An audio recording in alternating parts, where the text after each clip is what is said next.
Hey guys, it's me. Another little quick video today. Basically, as you all know, or some of you should know by now, I'm very much up for VR. I see it being not just a future for gaming, but a future for a lot of things. I think it has endless potential, and I thought what I'd do is I'd show you a little something that I don't think has been really shown to a lot of people, and that is this box. This is the processing box that goes between the PlayStation VR and the PlayStation itself. Quite a neat little thing. As you can see, it marries with the design of the PS4, having this split in 1/3 design, and it's quite elegant, and as you can see, it seems to have quite a long cable on it, so you should have plenty of room for play. Now, of course, when we're talking about PlayStation VR, we have to wonder how it's going to come out. There has been so much speculation about price and date that for me the speculation now comes down to how much, of course, how much it will be, but also when will we hear the price. And I'm wondering if perhaps Sony is going to do a launch event for it, such as they did, 2 years ago for PlayStation 4. Because as you may remember, it was launched in a February in New York, all by its lonesome.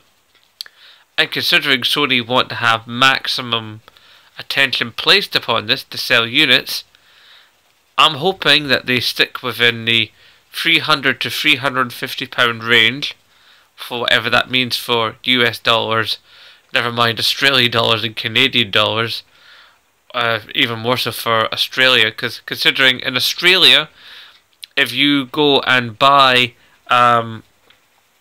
the Oculus Rift, you're looking at spending quite a bit of money, because you're paying an import cost for it, even though there's actually an Oculus Centre in Australia, which just seems a bit strange that you have to pay an import cost.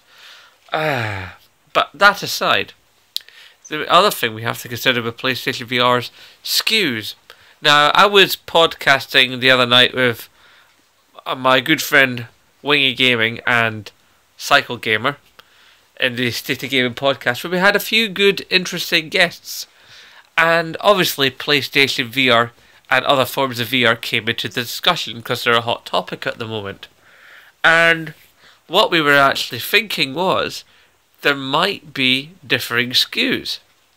There could be a basic unit with no move and no game, just the unit itself. There could then be a further SKU which has, the unit and move controllers. And then a further one again, where it's got the unit, move controllers, and a game that comes with it. I would like to think there's a further SKU where there's a move and a game, considering a PlayStation VR and a game, considering I've still got my move controllers, because I still believe in move. I actually like the technology, despite what Greg Miller and Colin Moriarty say. I liked move.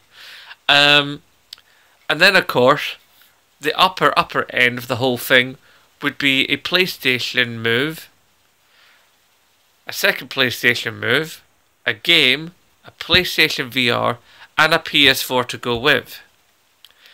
So, if that's the case, then that could make things very interesting. That would obviously be quite an expensive package, but considering it would be always a bundled deal, I imagine it would probably be very good value. You just have to be really shelling out the cash. But nevertheless, you let me know what you think of this. I personally think times are looking quite interesting for PlayStation VR. They just have to nail the price, they have to nail the software library, they have to make sure that it's got good battery life, or at least connects to the mains, and that it just works. Straight up out of the gate works. At least one thing, it looks comfortable as all hell. Anyway, thoughts, feelings and all that stuff down below. And of course, as always, please remember to rate, favourite, comment, share, subscribe, and aye, nae bother.